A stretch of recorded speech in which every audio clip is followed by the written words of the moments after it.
ಎಲ್ರಿಗೂ ಕುತೂಹಲ ಇದ್ದಿದ್ದು. ಸೊ ಪ್ರಥಮ್ ಅವ್ರ ಮಾತು ಅಂತ ಹೇಳಿದ್ರೆ ಒಂದು ಗತ್ತು, ಒಂದು ಇದು ಇರುತ್ತೆ, ಆಮೇಲೆ ಸ್ಟ್ರೈಟ್ ಫಾರ್ವರ್ಡ್ ಎನ್ನುವಂಥದ್ದು.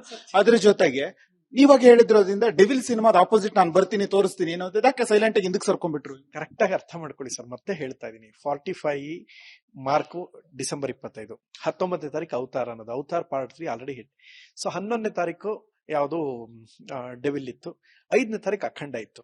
Entire theatre full every week ಈ ಜಾಮ್ ಪ್ಯಾಕ್ ಆಗಿ. ನಮ್ಗೇನ್ ಗೊತ್ತಿತ್ತ 45 ಬರುತ್ತೆ ಹಿಂಗ್ ಬರುತ್ತೆ ಅಂತ. ನೋಡಿ, ಯಾವ್ದೋ ಸಿನಿಮಾ ಹೋಗ್ತಾ ಇದೆ ಅಂದ್ರೆ ಯಾರಿಗೋ ಹಾಗೆ ಮಾಡೋದಲ್ಲ. ಟು ಬಿ ಫ್ರಾಂಕ್ ಏನು ಅಂದ್ರೆ ಪ್ರಕಾಶ್ ಅವ್ರ ಬಗ್ಗೆ ಅತಿಯಾದ ಗೌರವ ಇದೆ. ಕಾರಣ ಹೇಳಿದೆ, ಅವ್ರ ಆಟೋ ರಾಜ ಸಿನಿಮಾ ಪ್ರೊಡ್ಯೂಸರ್ ಮಗಾರಿ. ನಾನಿನ್ನ ಬಿಡಲ್ಲ ಸಿನಿಮಾ ಗೊತ್ತಾ, ಬರ್ತ್ಯಾ ಬಾ ಅಂತ ಕೂಗ್ತಾರಲ್ಲ ಅನಂತ್ನಾಗ್ ಸರ್, ಆ ಸಿನಿಮಾ ಪ್ರೊಡ್ಯೂಸರ್ ಅವರು. ಪಾರ್ವತಮ್ಮ ರಾಜ್ಕುಮಾರ್ ಅವರ ಬ್ಲಡ್ ರಿಲೇಷನ್ ಅವರು. ಸೊ ಅಂತಂತ ಒಳ್ಳೆ ಸಿನಿಮಾ ಮಾಡೋರು. ರಿಷಿ ಸಿನಿಮಾ ನಂಗೆ ಇನ್ಸ್ಪಿರೇಷನ್, ಫ್ಯಾಮಿಲಿ ಎಮೋಷನ್ಸ್ ತೋರ್.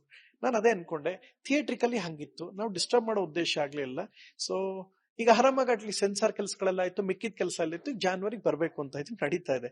ಈಗ ಮತ್ತೆ ಇನ್ನಷ್ಟು ಏನಾಗುತ್ತೆ ಗೊತ್ತಾ, ನಾನು ಬಂದಾಗ ಏನನ್ಕತ್ತಾರ ಗೊತ್ತಾ, ನೋಡೋ ಬಾಸ್ ಮೇಲೆ ದ್ವೇಷ ಐತೆ ಕಣ, ಅದಕ್ಕೆ ಬರ್ತಾ ಇದ್ದಾನೆ ಅಂತ ಶುರು ಮಾಡ್ತಾರೆ. ಸರ್ ಈಗ ಬರಲ್ಲ, ಅಟ್ಲೀಸ್ಟ್ ನಾವು ಪೋಸ್ಟ್ ಪೋನ್ ಮಾಡ್ಕೊಂಡು ಒಳ್ಳೆ ಡೇ ನೋಡ್ಕೊಂಡು ಬರೋಣ. ಇದು ನನ್ ಡಿಸಿಷನ್ ಅಲ್ಲ ಸರ್, ಡಿಸ್ಟ್ರಿಬ್ಯೂಟಿವ್ ಡಿಸಿಷನ್. ನನ್ಗೆ ನಾನು ಸಿನಿಮಾ ಮಾಡಿಕೊಟ್ಟಿದ್ದೀನಿ, ಅದು ಅವ್ರವ್ರ ಹಣೆ. ನನ್ನ ಸಿನಿಮಾ ಬಿಸ್ನೆಸ್ ಆಗಿದೆ ಸರ್, ನನ್ ಕೆಲಸ ಏನ್ ಬೇಕೋ ಅದು ಮಾಡಿದೀನಿ ನಾನು. ಇನ್ನೇನಿದ್ರು ಅದು ನಿರ್ಮಾಪಕ ಮತ್ತು ಡಿಸ್ಟ್ರಿಬ್ಯೂಷನ್ ಸಂಬಂಧಪಟ್ಟಿರೋ ನನ್ನ ಕೆಲಸ ನಾನು ಅನ್ಕೊಂಡ್ ಮಾಡ್ಬೇಕು ಅನ್ಕೊಳ್ತೀನಿ. ಅಲ್ಲಿ ಥಿಯೇಟರ್ ಸೆಟಪ್ ಎಲ್ಲ ನೋಡ್ಬೇಕಲ್ವಾ. ಅಂಡ್ ಅದಲ್ಲದೆ ಈಗ ಆಯ್ತು 11ನೇ ತಾರೀಕೆ ಬಂದೆ, ಏನಾಗ್ತಿತ್ತು ಮತ್ತೆ ಇವ್ರು ನೋಡೋ ಇವ್ರ ಮೇಲೆ ಮತ್ತೆ ಹಾಗೆ ಇದೆ, ಅದಕ್ಕೆ ಬಂದಿದೆ ಅನ್ಕೊಂಡ್ರು ಅಂತ. ನಾನು ಯಾಕೆ ಹಂಗ್ ಮಾಡ್ಕೊಳ್ಳಿ? ನಂಗೆ ಯಾರ ಮೇಲೂ ಹಾಗೆ ಇಲ್ಲ ಸರ್. ಆಗಿದೆ, ನನ್ ಕೋಪ ಇದ್ದಾಗ ವಿರೋಧಿಸಿದೀನಿ. ಯಾರೋ ಚುಚ್ಚಾಗಿ ಬಂದಾಗ ಅಸಮಾಧಾನ ಬರುತ್ತೆ, ವಿರೋಧಿಸಿದೀನಿ. ನನಗೆ ತೊಂದರೆ ಕೊಟ್ಟವ್ರಿಗೆ ಏನೇನಾಯ್ತು ಭಗವಂತ ನೋಡ್ಕೊಂಡಿದ್ದಾನೆ ಸರ್. ನಾವು ಕೊಳ್ಳೇಗಾಲದವ್ರು ಸರ್, ನಮಗ್ ಗೊತ್ತು. ನೋಡಿ ಸರ್, ನಮ್ಗೆ ಏನಾಗತ್ತೆ ಅಂತ ಪ್ರಾಮಾಣಿಕವಾಗಿ ಗೊತ್ತು. ನಮ್ಮ ಮನಸ್ಸಲ್ಲಿ ಇಚ್ಛಾಶಕ್ತಿಯಿಂದ ನಾವು ಪೂಜೆ ಮಾಡ್ರೆ ಏನಾಗುತ್ತೆ ನಮ್ಗೆ ಗೊತ್ತು ಸರ್. ನಮ್ಗೆ ಯಾರ್ಯಾರು ತೊಂದರೆ ಮಾಡಿದ್ದಾರೆ ಅವ್ರೆಲ್ರಿಗೂ ನೋಡಿ, ಅದಾಗ ಒಂದ್ ವಾರಕ್ಕೆ ಜೈಲ್ಗೆ ಹೋದ್ರು ಯಾರು ಚುಚ್ಚಕ್ಕೆ ಬಂದಂತ ಗಲಾಟೆ ಮಾಡಿದವರು. ನನ್ಗೆ ಆಮೇಲೆ ವಾಪಸ್ ಕೇಳಿದ್ರು, ನಾನು ತಗೊಂಡ್ಬಿಟ್ಟೆ. ನಂಗೆ ಯಾರ ಮೇಲೂ ಹಠ ಇಲ್ಲ ಸರ್, ಹಾಗೆ ಇಲ್ಲ. ಇನ್ಯಾರೋ ಸುಳ್ಳು ಹೇಳಿದ್ರು ತಕ್ಷಣ, ಅದಾದ ತಕ್ಷಣ ಒಂದು ಆಕ್ಸಿಡೆಂಟ್ ಕಾಲೇ ಮುರಿದೋಯ್ತು ಒಂದು ಹುಡುಗ. ನಮ್ಗೆ ತೊಂದರೆ ಕೊಟ್ಟರೆ ಭಗವಂತ ಬಿಡಲ್ಲ. ನಾವು ಕೊಳ್ಳೇಗಾಲದವ್ರು ಸರ್, ನಮ್ಮನ್ನ ಸುಲಭವಾಗಿ ಯಾರು ಎದುರಾಕೋಬಾರದು. ನಾವು ಭಕ್ತಿಯಿಂದ ಪೂಜೆ ಮಾಡ್ತೀವಿ ಸರ್. ನಾವು ಕಾನೂನು ಗೌರವ ಎಲ್ಲವನ್ನೂ ಮಾಡ್ತೀವಿ. ಅಟ್ ದ ಸೇಮ್ ಟೈಮ್ ದೇವರನ್ನು ಬಹಳ ಪ್ರೀತಿಯಿಂದ ಭಕ್ತಿಯಿಂದ ನಂಬ್ತೀವಿ. ಅಂಡ್ ಒಳ್ಳೆ ಮನ್ಸಿಟ್ಕೊಂಡು ಮಾಡ್ತೀವಿ ಸರ್. ನಾವು ಯಾರನ್ನೂ ಹಾಗೆ ಇಟ್ಕೊಳ್ಳಲ್ಲ. ಇದ್ರ ಜೊತೆಗೆ ಇತ್ತೀಚೆಗೆ ಒಂದಷ್ಟು ಕಮೆಂಟ್ಸ್ ವಾರ್ ಜೋರಾಗಿದೆ.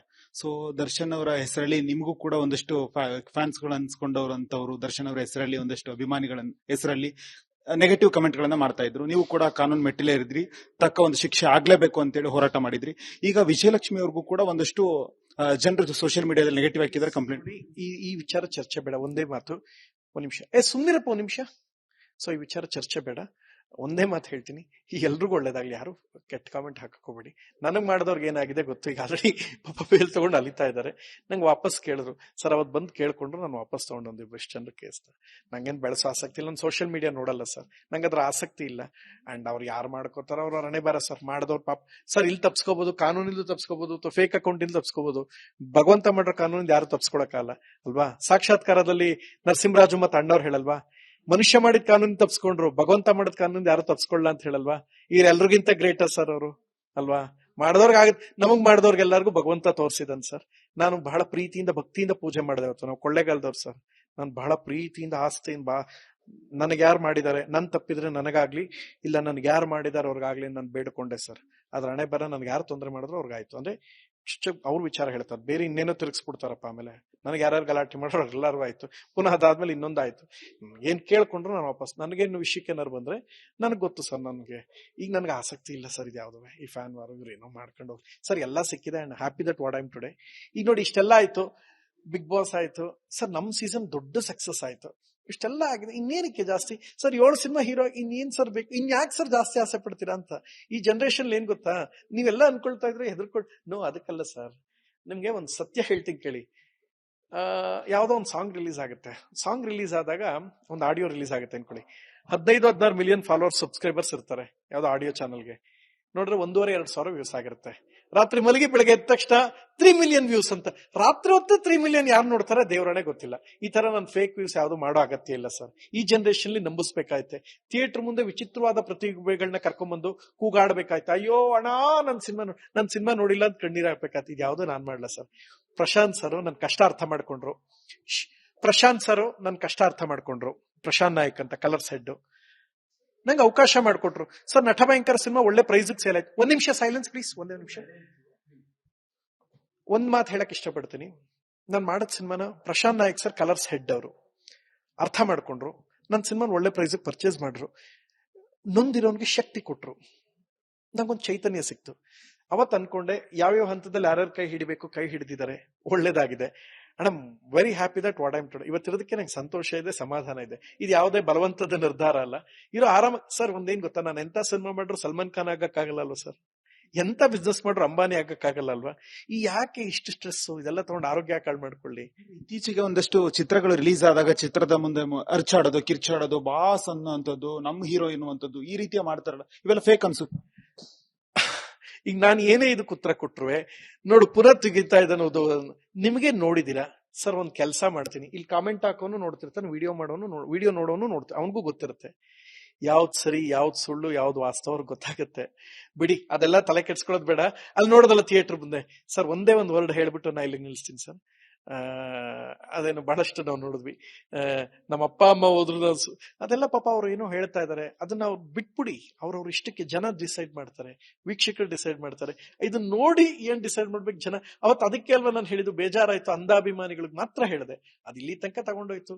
ಇನ್ನೂ ದ್ವೇಷ ಮಾಡಿ ನಾನು ನೋಡ್ತಾನೆ ಇಲ್ವಲ್ಲ ಈಗ ಸೋಷಿಯಲ್ ಮೀಡಿಯಾನ. ನಾನು ಆಕ್ಟಿವ್ ಆಗೇ ಇಲ್ವಲ್ಲ ಸರ್. ಇಲ್ಲ ಅಂದ್ಮೇಲೆ ಏನ್ ಮಾಡಿ ಸರ್, ಈಗ ನಾನು ಯುದ್ಧದಲ್ಲಿ ರೇಸಲ್ಲೇ ಇಲ್ಲ ಅಂದ್ಮೇಲೆ ನನ್ ಮೇಲೆ ಬಾಣ ಬಿಟ್ಟು ಏನ್ ಮಾಡ್ತಾರೆ ಮಾಡ್ಕೊಳ್ಳಿ, ನನಗೇನು ಲಾಸ್ ಇಲ್ಲ. ಆರಾಮಾಗಿ ಊರಲ್ಲಿ ತೋಟ ನೋಡ್ಕೊಳ್ತಾ ಇದೀನಿ ಸರ್. 8 ಹಸುಗಳಿದೆ.